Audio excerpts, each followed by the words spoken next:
Warahmatullahi wabarakatuh. Oke, balik lagi.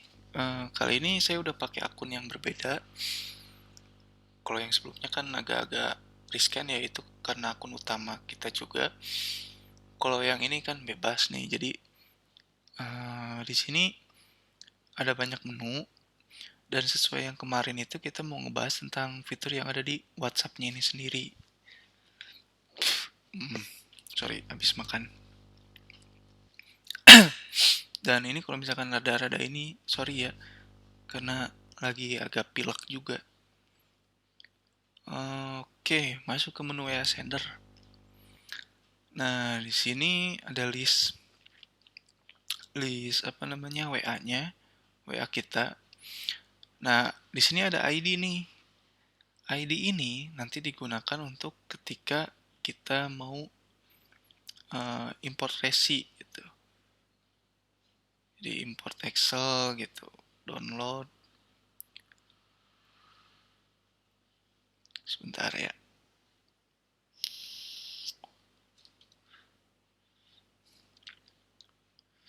Nah, di sini ada WA ID, WA ya ini ya kolom ini nih, kolom WA ID. Ini disesuaikan dengan yang ada di sini, teman-teman. Nah, misalkan ini ID-nya berapa nih? Kita misalkan mau pakai WA yang ini. Tuh, ID-nya ambil yang ini. Berarti ID 54 gitu. Nah, kalau misalkan nggak diisi itu, nggak apa-apa. Walaupun nggak diisi juga.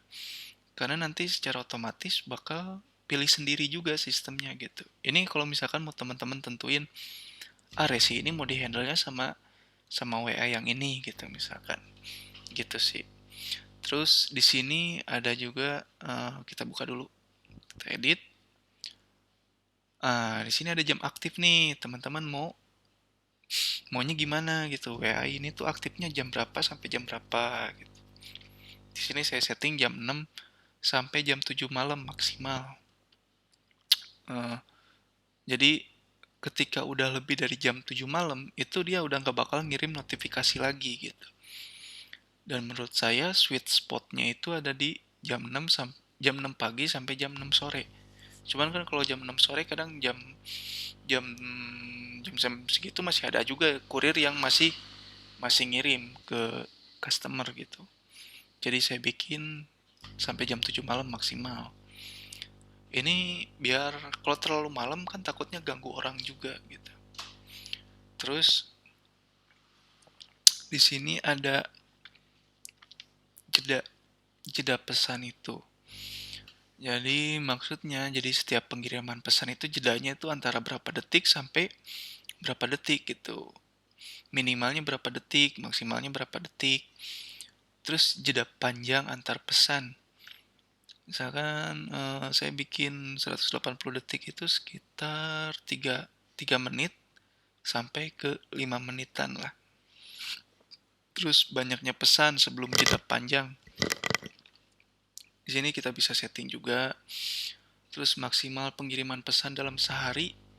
Nah, ini 0 sama dengan unlimited, berarti nggak ada batasan ya. Tapi kalau teman-teman mau dibatas ya silakan gitu. Misalkan sehari ini 10 aja lah, nggak usah banyak-banyak gitu. Bisa. Oke, terus sebelum connect ke sini pastiin dulu gini teman-teman. Eh, jadi WA itu kan emang agak-agak riskan ya, sering sering kena ban. Nah, kalau bisa diusahakan itu pakai akun yang udah agak-agak lama, akun tua lah. Bisa dikatakan akun tua karena kalau pakai akun yang baru dibikin itu biasanya gampang banget kena ban-nya gitu. Karena emang ketentuannya dari WhatsApp emang kayak gitu, teman-teman. Terus di sini ada lagi bisa disconnect misalkan. Nah, kalaupun kita kalaupun teman-teman disconnect ini itu si expirednya ini nggak bakalan berkurang gitu. Jadi nanti bisa dikonekin lagi pakai nomor yang lain. Terus ada tes kirim WA, ini buat ngetes. Terus ada bulk send ini, misalkan kita mau broadcast gitu. broadcast, bulk blast lah, WA blast lah. Terus ini ada perpanjang juga dan lain-lain. Ya sebenarnya udah segitu aja sih yang edit dan lain-lainnya di WA Sender ini. Nah di sini paling utama kita gunakan untuk notifikasi resi. Ini bisa di off, bisa di on, teman-teman. Terus untuk ini ada lead tracking, ada auto reply, ada follow up. Maksudnya ini nanti nyambung ke menu yang ada di sini, teman-teman. Ada lead tracking, ada auto reply, ada follow up. Jadi kalau misalkan kita mau pakai buat lead tracking, apa sih lead tracking itu? Jadi kita coba lihat dulu menunya ya. Nah, di sini kan ada lead tracking nih. Maksudnya lead tracking itu untuk nge-tracking lead atau chat pertama orang ini yang masuk ke WhatsApp si CS ini gitu. Nah, di sini kita bisa lihat report harian sama lihat chatnya apa aja nih yang masuk gitu. Di sini ada kata pembuka. Kata pembukanya apa? Misalkan, halo kak, saya mau beli, misalkan gini lah. Ya. Halo kak, apakah bajunya tersedia? Misal gitu. Nah, nanti ketika teman-teman ada dapat chat inbox yang masuknya sama persis kayak gini, memiliki kata-kata yang ada di sini, kata pembuka ini, itu listnya nanti di sini akan nambah, teman-teman. Gitu. Nanti total leads dan lain-lainnya itu bisa bisa bertambah juga. Nanti di sini ada report harian, misalkan. Ini kan karena belum ada, jadi belum ada datanya gitu. Cuman secara settingannya gampang. Tinggal tambah, masukin kata pembukanya aja apa gitu. Udah gitu doang. Nanti juga bisa lihat chat yang masuknya apa aja gitu. Terus ada auto reply assist. Nah, di sini jadi kalau misalkan teman-teman mau setting auto reply itu jadi balasan otomatis ya teman-teman. Oke, di sini saya coba tambah aja ya. Tambah, misalkan kata pembuka itu apa yang nanti bakal dikirim sama si customer teman-teman sendiri. Misalkan kayak tadi aja, halo kak, saya minat bajunya. Apakah promonya masih ada? Nah, jadi misalkan nanti ada yang inbox nih. Inboxnya memiliki kata-kata ini atau kalimat ini gitu. Nanti kita bisa setting balasannya apa. Di sini bisa tambah balasan, bisa kasih tambah link gambar, atau langsung balasannya aja. Halo juga kak, promo tersedia ukuran X dan XL misalkan. Nah ini kan baru balasan ke satu nih ya. Ini juga kita bisa tambah lagi. Misalkan kakak mau ambil promo yang mana? Nah, gitu teman-teman. Jadi ada balasan ke satu, ada balasan yang keduanya. Gitu. Ini bisa dirubah, misalkan ini dulu. Gitu. Ini yang pertama. Atau jadi nanti balasannya tuh kakak mau ambil promo yang mana? Terus nanti dia ngirim lagi, halo juga kak, promo tersedia ukuran X dan L. Jadi ini balasan pertama, balasan kedua. Karena ini urutannya kebalik, saya balikin lagi. Nah, gitu. Gitu teman-teman ya. Jadi ini maksimal kalau nggak salah bisa tiga balasan. Tiga apa lima ya? Tiga kayaknya deh. Gitu. Nah, itu auto reply assist. Udah sih sebenarnya cuma gitu doang. Jadi tujuannya itu biar ada support lah, ada bantuan si CS ini nggak slow respon. Jadi kan karena sama sistem ketika ada inbox masuk, itu sistem yang olah, yang ngejawabin chat lead yang masuk itu. Karena kan gini teman-teman ya, kalau misalkan kita telat telat bales, itu ibaratnya ini pembeli ini baru datang nih ke toko, dia dia bilang gini, beli beli. Nah, terus dari teman-teman itu ya karena CS-nya mungkin sibuk, itu jadi nggak ada tanggapan sama sekali kan. Yang beli juga jadinya gimana ya?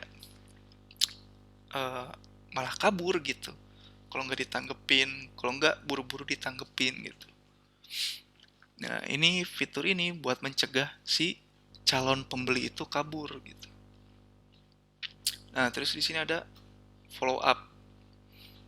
Eh, ini buat ngebantu nge-follow up customer atau lead yang udah pernah masuk ke eh, tokonya teman-teman gitu. Sini saya contohin, tambah campaign, misalkan judulnya apa nih? Eh, Coba campaign aja. Kontennya apa? Kita mau ngirim chat apa nih, broadcast apa misalkan.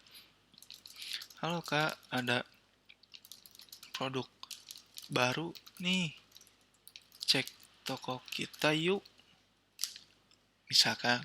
Terus kasih gambar produknya apa. Nah, di sini ada sumber data, ada target data, ada lebih dari, sama jalankan atau tidak. Kita bedah satu-satu ya. Ada sumber data.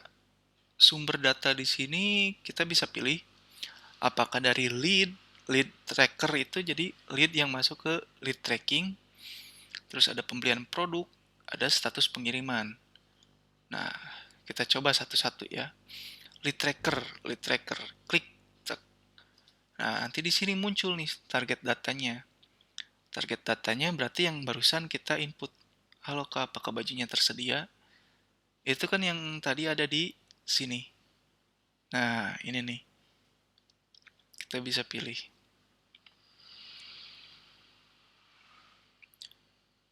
Sorry. Coba. Uh, ada promo baru nih. Kasih gambar di sini kalau misalkan mau kasih gambar. Pilih target datanya. Nah, di sini ada lebih dari.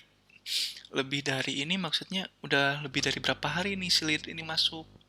Misalkan lebih dari 7 hari misalkan. Sudah beli atau belum? Bisa yang udah beli, udah pernah beli di jadi maksudnya kalau udah pernah beli itu si nomor pembelinya ini udah ada eh, di database resi gitu. Udah pernah diinput di proteksi COD. Nah, kalau misalkan belum belum beli, ya udah, berarti kita cuma nge-follow up yang orang yang belum pernah beli di sini, di teman-teman. Tapi leadnya udah ke tracking gitu, udah ada leadnya. Kan bagus ya. Siapa tahu bisa jadi calon-calon pembeli baru gitu. Jalankan ya. Atau di sini misalkan mau semua aja deh. Mau yang udah beli atau yang belum beli, yang penting ada aja nomornya di sini. Hajar aja. Ya ini bisa. Gitu teman-teman. Terus kita bedah lagi yang lainnya ya. Sumber datanya saya mau dari pembelian produk. Nah, ini nanti bisa pilih teman-teman produk yang diinput di ketika input resi, itu kan ada produknya. Nah, ini karena ini akunnya masih baru jadi belum ada produk sama sekali gitu. Sama di sininya pembeliannya udah berapa hari nih? Lebih dari berapa hari? Misalkan lebih dari 11 hari gitu. Terus kita bedah lagi yang selanjutnya di status pengiriman. Di sini status pengirimannya mau yang mana nih? Yang lagi shipping misalkan, atau yang udah pernah deh. Deliver lebih dari 9 hari. Sebenarnya gitu teman-teman, enak sih, simple aja nyeting-nyetingnya. Kalau udah ya simpan gitu. Gitu. Ini saya stopin dulu, takutnya nanti malah ngirim-ngirim. ngirim-ngirim gak jelas. Oke. Nah ya udah segitu sebenarnya, simple.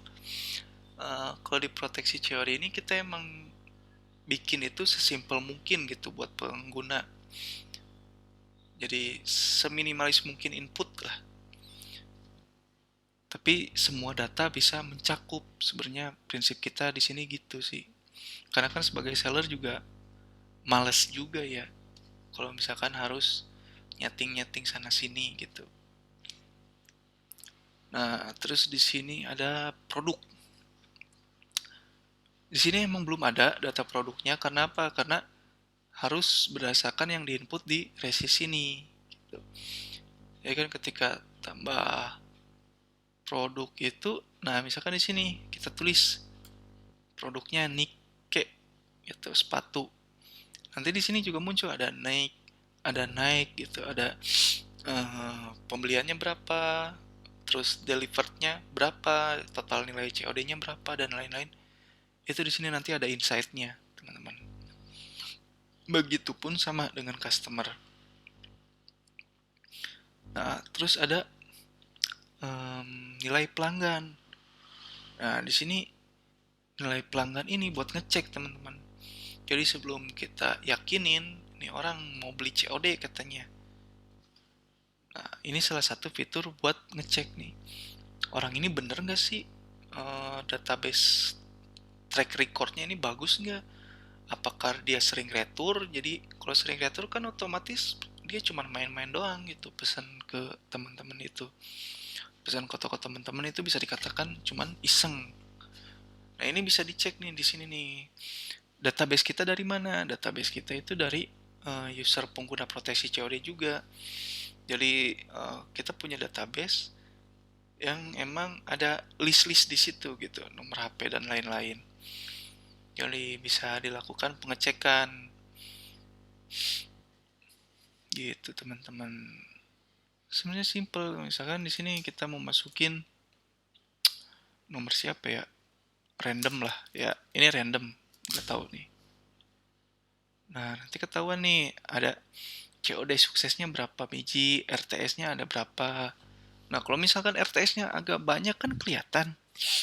Berarti nomor ini tuh apa ya? Dia nggak beres nih, orang pembelinya nih. Blacklist lah sama teman-teman. Jadi jangan kirim barangnya. Ini sebenarnya lebih ke untuk mencegah sih, biar teman-teman nggak asal kirim barang. Jadi kan sebenarnya kalau seller itu ada beberapa apa ya, beberapa patokan. Misalkan ada yang suka pakai get kontak, itu juga bagus. Misalkan pakai get kontak dulu, cek dulu ini gimana, siapa namanya dan lain-lain, apakah kredibel datanya atau enggak. Nah, habis pakai get kontak, baru cek di sini di proteksi COD, di nilai pelanggan ini ya. Bagus gak sih nih nomornya? Kalau misalkan kayak gini kan COD sukses 0, RTS 0. Oh, berarti ini emang belum belum kedaftar gitu. Jadi mungkin aja lebih bagus. Yang harus teman-teman perhatiin ketika ada nilai RTS-nya di sini. Kalau nilai RTS-nya ada 1, COD suksesnya 0, nah itu wajib dipertanyakan deh. Gitu ya, teman-teman. Terus di sini ada API doc. Ini buat API aja sih.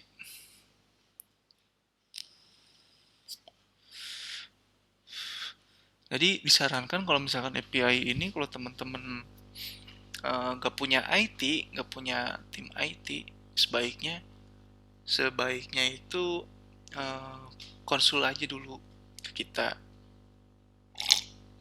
Kalau mau diintegrasiin ke sistem teman-teman yang udah ada. Tapi kalau misalkan udah punya IT, nah tinggal kasih aja ini dokumentasinya, pasti dia juga ngerti sih. Oke deh teman-teman, di sini ada affiliate, ya itu normal lah ya. Affiliate ini cuman ya internal lah. Oke, segitu aja. Sebenarnya cuman itu doang sih fiturnya. Sesimpel itu gitu. Kita nggak terlalu uh, pengen terlalu banyak fitur yang gimmick gitu. Kita pengen fitur yang emang benar-benar dibutuhin sama seller gitu. Kalau misalkan teman-teman ada masukan dan semacamnya, di sini bisa ke sini nih. Klik ini akun teman-teman terus kirim feedback. Di sini kan ada saran nih. Nah, di sini boleh nih dikasih tahu sarannya apa aja nih. Butuh fitur apa gitu. Karena kita juga butuh masukan dari teman-teman. Nah, di sini ada kirim sebagai anonimus. Misalkan teman-teman gak mau diketahui, jangan sampai tim proteksi COD ini tahu siapa yang ngirim ini gitu. Ya udah kirim anonimus aja gitu. Jadi tim proteksi COD itu nggak akan tahu teman-teman nulis apa di sini. Maksudnya siapa yang nulis ini tuh bukan teman-teman gitu. Gimana sih ya? Anonimus lah. Oke, gitu sih. Atau kalau misalkan ada pertanyaan dan lain semacamnya ini tinggal klik aja di sini ke WA. Nanti terhubung ke CS-nya proteksi COD. Oke, gitu ya teman-teman ya. Oke, assalamualaikum warahmatullahi wabarakatuh.